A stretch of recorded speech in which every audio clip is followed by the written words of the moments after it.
आप सभी का स्वागत है। अब देखिए इस वीडियो में क्रक्स में पहले आपको बताता हूँ। लोग शिकायत करेंगे कि ये क्वेश्चन गलत है, सही है, जो भी है। फिर उसके बाद समाधान तो कोई बताता नहीं है। सरकार भी परेशान है, बच्चे भी परेशान है, आयोग भी परेशान है कि स्कैम, इतनी ट्रांसपेरेंसी नहीं हो पा रही है, जो पेपर सेट कर रहे हैं उसमें दिक्कत आ रही है। तो इसका सोल्यूशन क्या है?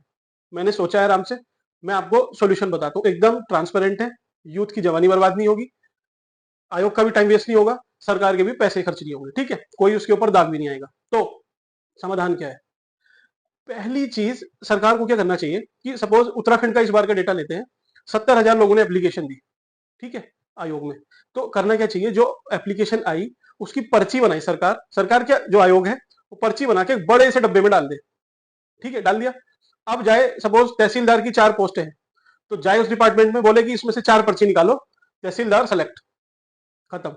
अगला जाए रेवेन्यू डिपार्टमेंट में, फूड डिपार्टमेंट में, एग्रीकल्चर वाले डिपार्टमेंट में, सब में वो पोर्टली लेके जाए और बोले कि भाई इसमें से निकाल लो अपनी 4 पर्ची, 5 पर्ची, जितनी भी आपके यहाँ वैकेंसी है वो निकाले, बंदा सेलेक्ट। तो देखो, लोगों को भी तैयारी करने की जरूरत नहीं, वो अपना जो भी काम कर रहे हैं, खेल रहे हैं, कूद रहे हैं, कुछ भी कर रहे हैं वो कर सकते हैं, उनका टाइम वेस्ट नहीं। आयोग के ऊपर कोई दाग ही नहीं आएगा कि सवाल गलत बनाए हैं, क्या दिक्कत है।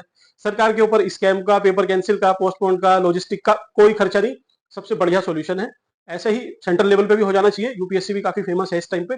तो ये आपको समाधान है, सॉल्यूशन है।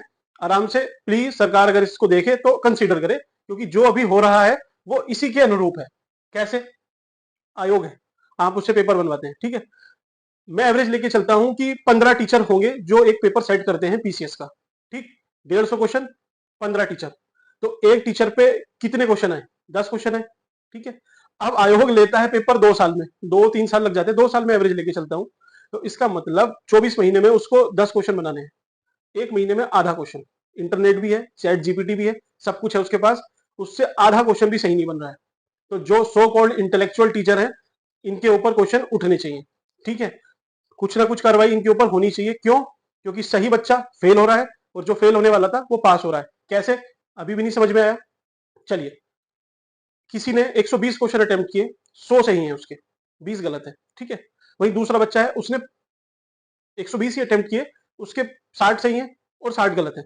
अब आप एलिमिनेट कर देते हो, 6 क्वेश्चन तो पिछली बार किए थे इन्होंने, इस बार आप 6-7 फिर से कर देते हो। तो होगा क्या कि जिसके ज्यादा सही थे तो उसके मार्क्स ऑब्वियसली कम होंगे, क्योंकि उसके जो सही क्वेश्चन थे लगभग वही ज्यादा एलिमिनेट होंगे।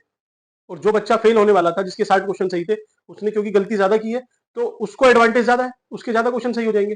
तो गलत बच्चा इन हो रहा है, अच्छा बच्चा आउट हो रहा है।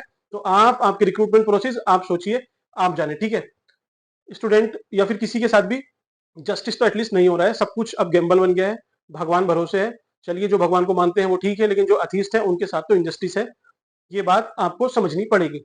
अगला, 50 रुपए आपने फीस रखी ऑब्जेक्शन की, चलिए कोई बड़ा अमाउंट नहीं है, कोई भी पे कर देगा। लेकिन जब किसी एक बच्चे ने किसी क्वेश्चन पे ऑब्जेक्शन रेस कर दिया, तो उसके बाद आप फिर मल्टीपल स्टूडेंट से क्यों एक्सपेक्ट कर रहे हो कि उसी क्वेश्चन को फिर से रेस करें?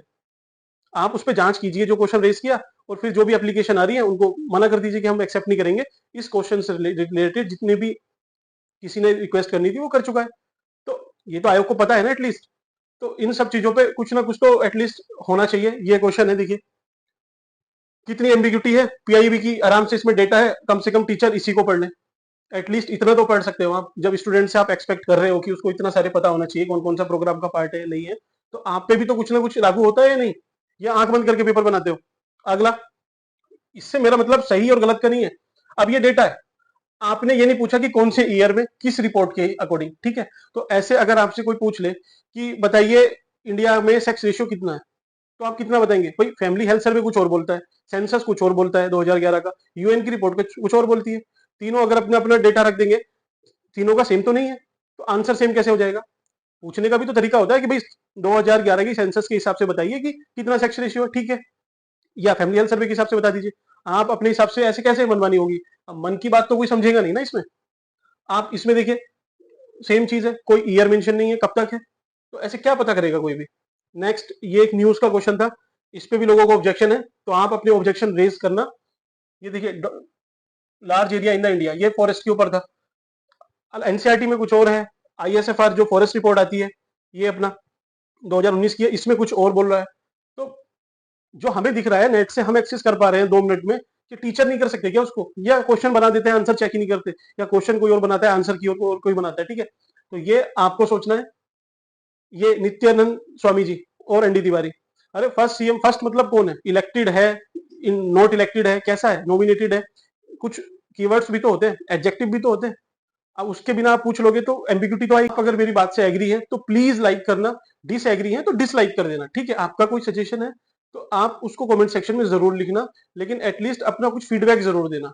एटलीस्ट पता तो चले कि भाई जो मैं सोच रहा हूँ वो सबके साथ है या सिर्फ कुछ लोगों के साथ है जिनसे मेरी बात हुई है। Thank you.